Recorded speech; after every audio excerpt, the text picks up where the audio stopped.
we begin with the explanation to the chapter The Third Level, let us understand what does the third level refer to.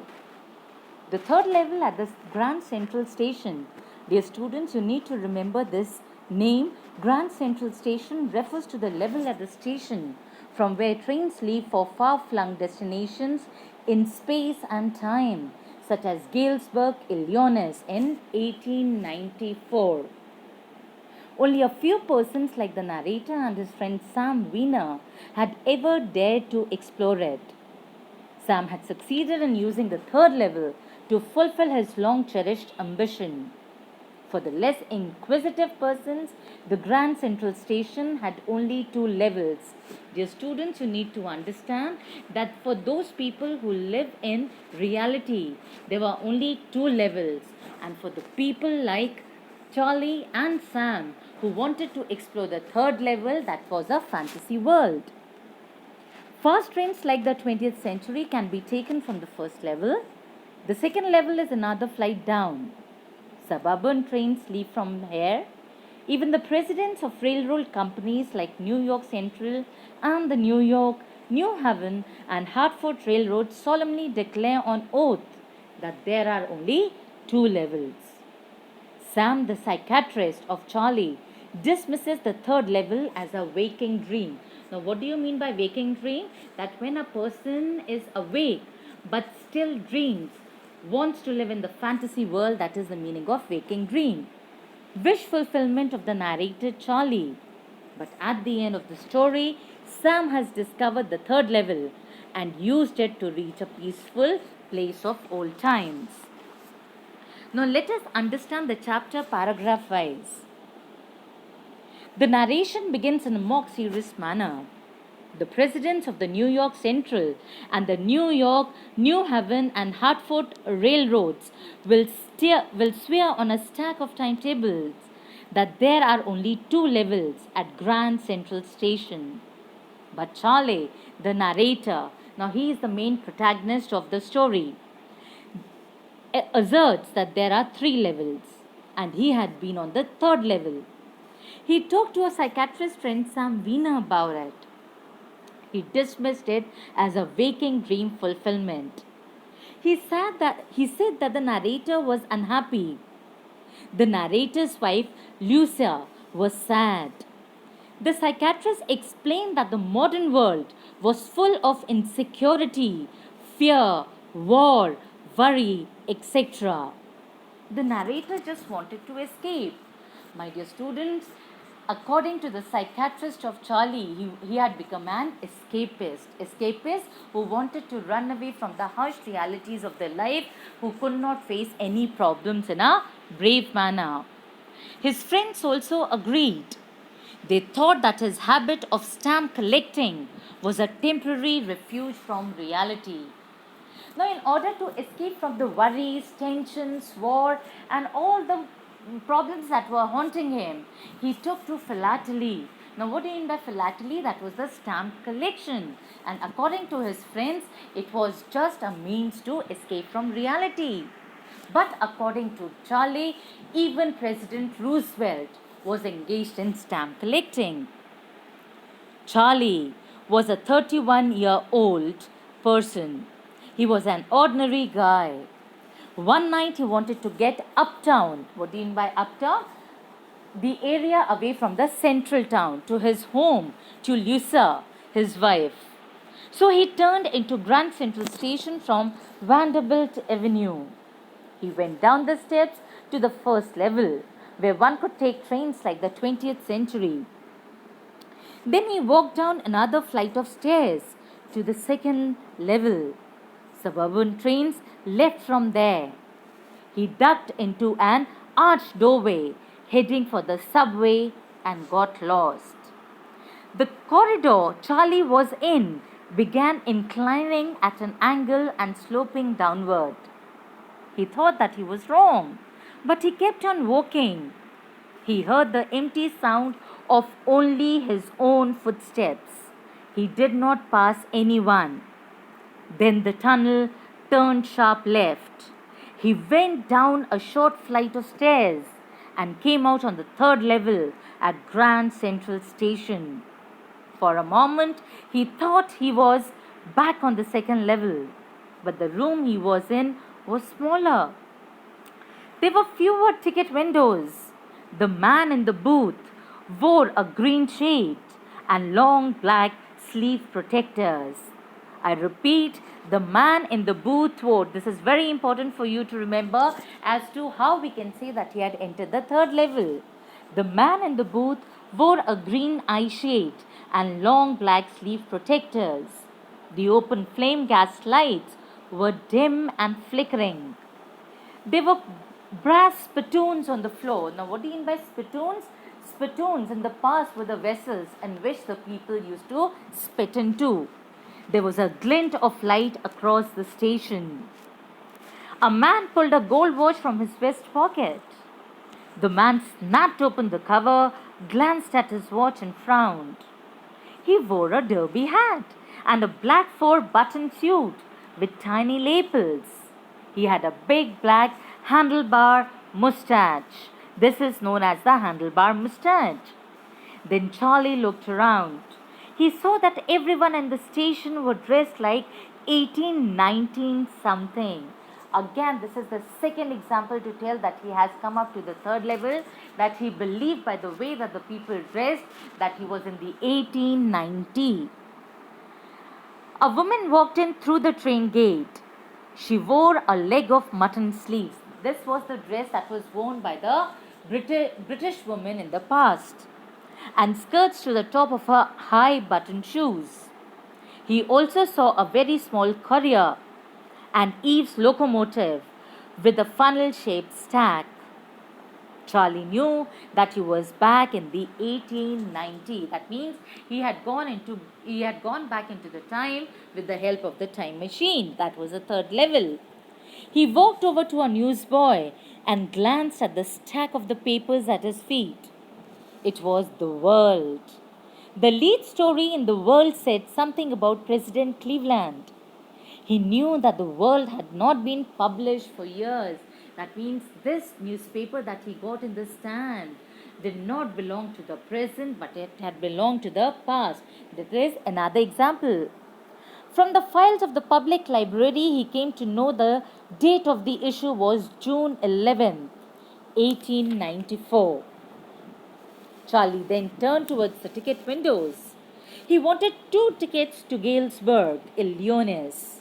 One was to be for himself and the other for his wife, Lucia.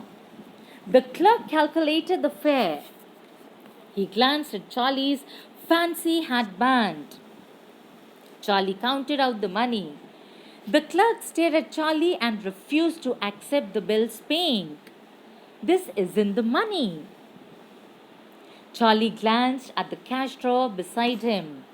The money was old-style bills, half again, as big as the money being in those days. It was also of different look. Charlie turned away and got out fast before he could be caught up by the police for fraud. Next day, the narrator drew $300 out of the bank. That means now he has come back to the present. He went to a coins dealer shop to buy old money.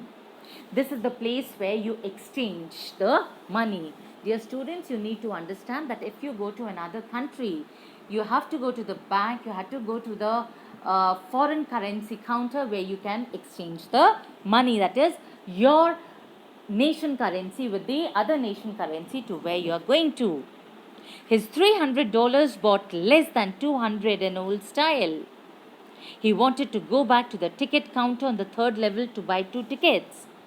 One for himself and the other for his wife, Lucia, for Galesburg, Illinois. But he has never again found the corridor that led to the third level at Grand Central Station anymore.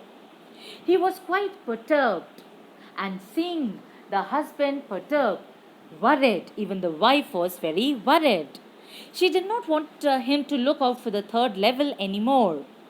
After a while, Charlie stopped it. Now, Charlie understood that he has to live in the reality. He cannot live in the fantasy world, and there was no third level. He went back to stamp collecting. But now both of them were looking every weekend because they had the proof that the third level was still there. His friend Sam Wiener had disappeared. Nobody knew where, but Charlie suspected that he had gone to Galesburg because he used to tell Sam about the place, and he said that he liked the sound of the place. One night, Charlie was fussing with his stamp collection. He found a first day cover dated July 18, 1894. Dear students, you need to understand, you need to remember the date, that it was Charlie who had gone back into the year 1890s, and you've got to remember about the date, the month and the date and the year, that is June 11th, 1894, that he had seen on the newspaper. Then you got to remember July 18, 1894, the envelope that he had received had consisted of this date. The stamp was a 6-cent dull brown with a picture of President Garfield. There was a paper inside. It was a letter from Galesburg, Illinois, dated July the 18th, 1894, and addressed to Charlie. It was from his psychiatrist Sam. Sam, the writer, had found the third level and had been at Galesburg for 2 weeks. At that time, he was down the street at the Dallies. Sam was playing a piano. People were all out on the front porch. That means it was Charlie who could not reach up the third level, who could not enter the third level, but it is Sam the psychiatrist who had entered the third level. That means he who was telling Charlie that it was a wake-up dream for him. Now the same thing had happened to the psychiatrist's friend Sam Wiener. It was a wake-up dream for him. The narrator, he was invited over for lemonade. They were the people who were singing Sing Nellie Home. That was the song of yesteryears. Sam asked Charlie and Lucia to come there. He asked them to keep looking till they found the third level. He assured them that it was worth it. The narrator went to the stamp and coin store. He found that Sam had bought $800 worth of old-style currency that could set him up in a hay, feed and grain business. Obviously, his doctorship, that is of being a psychiatrist, could not work at that time, so he could have taken up the hay, feed and the grain business. It was something he really wished to do. That means it was the passion that he wanted to fulfill, and he could fulfill his passion only by going back into the time, going to Galesburg, Illinois. Moreover, in Galesburg, Illinois in 1894, Sam could not go back to his old business of psychiatry. Sam, dear students, you need to remember, was the narrator's psychiatrist. So what do you infer from Sam's letter to Charlie? Sam's letter to Charlie raises more questions than it solves. Was it really written by Sam, or was it just an imagination of Charlie's fantasy world? Charlie finds this letter among the first day covers of his grandfather's collection. Someone had mailed it to his grandfather at his home in Galesburg. Whatever I'm speaking right now, giving you the information is really very important. Please make a note of it. The address on the envelope said so. It had been there since then. That means since July the 18th, 1894, the date in the postmark. Charlie admits that when the envelope came to his granddad in the mail, it went right into his collection and stayed there till he took it out and opened it. The first day covers usually have a blank paper in the envelope and are mailed by the stamp collectors to themselves. These are never opened but preserved for the sake of the stamps. That means the people who are passionate about philately, they used to do such things. The postmark proves the date that yes, they had got this particular stamp dated postcard on that day.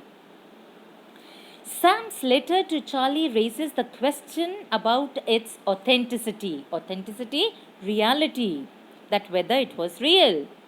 Then there are some issues we infer from it. The introductory part of the letter seems to be a projection of Charlie's waking dream wish fulfillment. That means he was just not hallucinating the things. He wanted to prove that yes, indeed, there was a third level. And this envelope from Sam, this postcard from Sam really was a proof of it. It confirms his belief in the existence of the third level. It also suggests that those who find the third level can travel across to Galesburg and enjoy the fellow feelings, festivities, songs, and music of the peaceful world of the 1890s. So, contrast is drawn between the modern world and the world of 1890s. The romantic charm of the bygone era, unravaged by the two world wars. Wars, my dear students, are destructive, which would cause miseries, pains, and suffering. And that is why people wanted to take refuge in some or the other passion of theirs. They call the dreamers like Charlie to come into its fold and enjoy a tension free, peaceful, and happy life. It is an open invitation to escape into the dream world from the harsh world of reality. So, this story, dear students, is just a science fiction. It is just an imaginative story which did not exist in reality.